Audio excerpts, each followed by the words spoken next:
Hello বন্ধুরা, এই মুহূর্তে আমি হিলিং করছি। আজ আমার সঙ্গে রয়েছে সুচন্দ্রা। সুচন্দ্রার আজকে আমি যে হিলিংটা করব সেটা হচ্ছে emotional healing and mental healing. অনেকেই আমাকে বলেছেন যে হিলিং কি করে হয় সেটা একটু দেখাতে।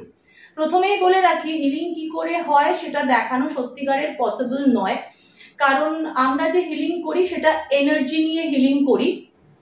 আর এনার্জির ক্ষেত্রে যেটা হয় যে এনার্জি চোখে দেখা যায় না, সেটা ফিল করতে হয়। যখন আমরা হিলিং করি, আমরা যেহেতু স্পিরিচুয়াল হিলার, তো আমরা যখন হিলিং করি তখন হচ্ছে আমাদের একটা শক্তিকে ডাকতে হয়। তো সেই শক্তিকে কিন্তু চোখে দেখা যায় না, সেটা ফিলিংস। তো তার জন্য ওইভাবে চোখে দেখে হিলিং কিচ্ছু বোঝা যাবে না। আমি যদি ওকে টাচ করি তাহলে বুঝতে পারবেন যে আমরা টাচ করছি, এইটুকুনি আপনারা বুঝতে পারবেন। তো সেই জন্য এটা ফিলিংসটা একমাত্র সুচন্দ্রাই বুঝতে পারবে যে ওর কি হিলিং হচ্ছে, এবং ওর যে ফিল সেটা ও বুঝতে পারবে।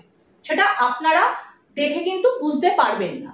এবং নর্মালি যেটা হয়, এই হিলিং এর সময় আমরা ভিডিও করতে পারি না, কারণ ওই সময় একটা এনার্জি থাকে আমাদের এবং আমরা একটা এমন স্টেটে থাকি যে ওই সময় সত্যি কথা বলতে হিলিং দেখানো সম্ভবপর নয়। তো আজকে ওর মেন্টাল আর ইমোশনাল হিলিং করব।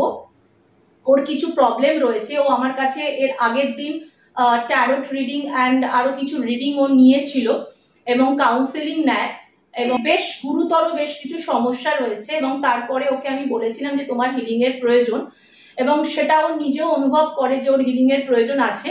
তারপরে ও আবার আমার কাছে এসেছে আজকে যে হিলিং করার জন্য। তো আজকে আমি হিলিং করব। আজকে এইটুকুনি। ধন্যবাদ। ভালো থাকবেন, সুস্থ থাকবেন।